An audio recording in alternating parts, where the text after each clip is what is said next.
StudyIQ IAS, आपका selection हमारा mission. Hi everyone, this is Dr. Anamta Rizvi, your UPSC English Literature educator, and today we are going ahead with the era of Romantic Age. Alright, we're talking about Romantic Age, we're talking about the era of Wordsworth, Coleridge, and we'll be discussing what was the one significant aspect that changed, revolutionized the entire age, the writing of poetry, the style of poetry, the language, the expressions that they use. Why was it that it happened? What was the change that happened? So today we'll be talking about the Romantic Revival and Wordsworth theory of poetry. We all know one thing, that Romantic age was the age that was mostly predominated by what genre? And that is poetry, right? Now, how did this change happen? Because at that time, kafi had tak we can see drama was also there, poetry was also there in different forms. But ye jo poetry thi, this significantly is studied, is learned, to understand one very basic thing, a very normal, very kind of expression that was used was like the language that they use was very ordinary language, a language that was used in daily life. That was what exactly was, you can say, the mantra of Wordsworth. He said, why are we complicating poetry? Why are we writing poetry which is difficult for to understand? Why are we focusing only on a higher elite class? Let's talk about poetry that appeals the masses, that talks about the common people, the ordinary people, because they are the ones that forms the majority. And wasn't he right? He was absolutely right. So now when we talk about Wordsworth, what was a Romantic revival? The Great Revolution. We call it a revolution because, till that time, till the very, in that century, 18th century around, it was all about, you're focusing on the aristocratic class, heroic couplet, very strategic use of language, very strategic use of heroic couplet. But he said that no, poetry should be written as a spontaneous overflow of powerful emotions and nothing else. And that is how that the revolution became. So the Romantic revival, approximately 1798. Why do we take this year? 1798, only 2 years less than 1800. That was a year jahan pe lyrical ballet aaya tha. And in that preface, what did he write? He wrote about his theory of poetry. So till 1837, this was a revolt against the neoclassical age of Pope and Dryden, where strategically they used the couplets, the language. They said, no, we do not need this precision. So much of calculation in poetry, not at all. So from logic to emotion, the 18th century was about reason and city life. The Romantic shifted the focus to imagination, nature, common life, ordinary people, lives, episodes of normal people, and the individual soul. The starting point, it is officially began in 1798, as I mentioned, why? With the publication of lyrical ballet and the preface that came with it. Now, nature is a living teacher. For Wordsworth and the Romantics, nature was not just a background, it was a living, breathing force and a moral guide. So we know one thing. Romantic age said that our association with nature, what is the individual's relationship with the nature? How nature is just not in the background, not as a backdrop, but the main character in our lives. And this is the reason that, Wordsworth ko ye bhi kehte, he was the high priest of nature, he was a pagan worshipper. And in a way, but it was all because his love for nature was so profound.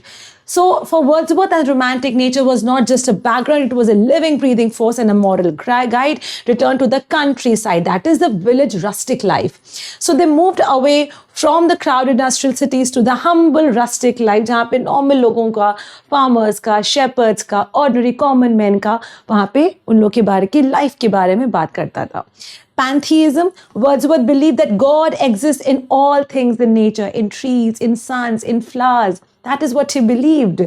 The mountains, the flowers, the clouds. In his poetry, nature acts as a teacher, a guide, somebody who leads us as a teacher that can give us more wisdom than books. And isn't that true? The biggest life lesson, if we see, look at the trees. The trees, they shed their leaves, but do they say that, no, we have given up, we quit, and we are not going to get the leaves back? But that doesn't happen. The trees do come back. So it is with us also. We also organically grow in life. And the moment we say that, we do not want to do, we need to learn from nature, that nature consistently carries whatever that it is supposed to do. And so do we, so do humans. So there are so many things that you can learn from nature. There's so many aspects that you can learn from nature. But I believe, personally, I feel that nature never quits. And so should we. Moving ahead, the definition of poetry, the overflow of feeling. That's exactly what he said. That strategically poetry likhna, it's not a very, wise thing to do. You should just let go of your emotions in a very, just like a flow, just the way a river flows. So Wordsworth gave the most famous definition of poetry in his preface. What did he say? He said poetry is the spontaneous overflow of powerful emotions, powerful feelings. It is not something you can construct. It is not something you can think and write. No, it should just come naturally to you, organically to you. Tranquility, and it should be written in peace. जब आप शांति में हो, सुकून में हो, peace में हो. However, he added that these feelings must be recollected in tranquility when you are at peace. You feel the emotion in the moment, but you write the poem when you are calm and you can reflect upon it. Now, the language of the common man. This was a very important aspect. Because abhi tak it was very elite, very aristocratic, extremely catering to the high noble class. But he said, no, I'm going to write in the common man's language. Before the Romantic poetry used poetic diction, very difficult, fancy, artificial language. Wordsworth changed the authority of language. Simplicity, he argued that poetry should be written in a selection of language that's really used by men. He wanted his poems to be understood by ordinary people, not just one particular section. Not that high class mein usko apna popularity chahiye thi. No, he wanted the common people, the masses, to enjoy his work, to relate with his work, to understand his work and understand his philosophy of life, that nature is our teacher. So not just the elite, he believed there is not essential difference between the language of prose and metrical composition. Focus on the humble and the rustic. The subject matter of poetry shifted from kings and heroes to the poor, the lonely and the simple, the human heart. Wordsworth chose rustic life because in that condition, the essential passions of the heart find a better soil to grow in. Characters like the solitary reaper, the liege gatherer, they all became the new heroes of English literature. So whatever poems that we have in our course, why I'm taking Wordsworth, it's because a major section of Wordsworth in your course, and we need to understand that very well. So there are many poems, Michael ho gaya, and Tintern Abbey. So many poems are in your UPSC syllabus. Lucy poems ho gaye, and that becomes very important to understand the theory of Wordsworth. So once you have taken the paid classes, you have subscribed to the course, you will understand कि कितना depth में हम लोग Wordsworth पढ़ते हैं, which is very essential for you to understand Wordsworth and of course write it in your answers. We all know कि subjective answers में you just cannot know the poem, know the meaning and you go ahead write. No, you need to know the text, the context, the socio-political situation, how this philosophy came, how this theory emerged, what Wordsworth had, his agenda in his mind, what ideologies he had, and that is all discussed very much in detail in our paid classes. Now you have the role of the poet, the prophet. What is a poet? Wordsworth के नज़र में poet क्या था? And that's very important. He considered them as a prophet. So Wordsworth asked and answered, he is a man speaking to men. A poet is a normal human being, but they have more lively sensibility and a greater knowledge. He's a translator of joy. वो खुशी जो हम देखते हैं अपने around, उसको वो translate करके हम तक लाते हैं. The poet job is to find the beauty and joy in the world, in nature around us, and bring it in the form of language to the people, that is to us. So conclusion, the legacy of the lake poet Wordsworth theory changed the canon of literature. By breaking the 18th century rules, he gave writers the freedom to be themselves.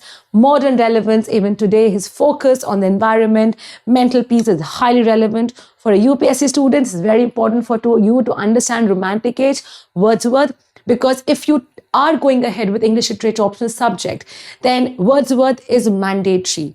So हम लोग देखते हैं कि हम लोग कोई poet पढ़े ना पढ़े, लेकिन school level तक से Wordsworth शुरू हो जाते हैं. So now when you move ahead to a level of UPSC aspirant, you will need to understand more intricacies of Wordsworth, and all that is discussed in the class. So guys, हमारा next batch 12 जून को शुरू हो रहा है, and this is very important for you all to understand कि 12 जून से जो क्लासेस हैं वो Every day 1 p.m. we have our paid classes.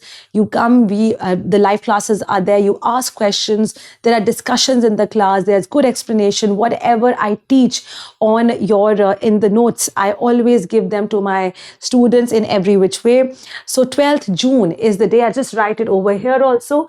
12th June. We are starting with a new batch, okay? Make sure that all of you enroll yourself, because it is very important. If you're planning to go ahead with English literature option subject, then this is the best time for you to prepare and go ahead and understand everything that is required. All right, so with this note, I will be finishing this lecture. If you want, you can contact our sales executive. There's massive discounts available for all our students who are very serious for their studies, because as much as you want good teachers, we want good students who are really diligent about their work, so that we are able to produce those products. We're able to give you guys the knowledge and you all become UPSC civil servants. 25th May is written over here. Do not consider this. 12th June is the one that needs to be considered for your fresh batch start. All right. So thank you, everyone. I'll see all of you in the classes. StudyIQ IAS, आपका selection हमारा mission.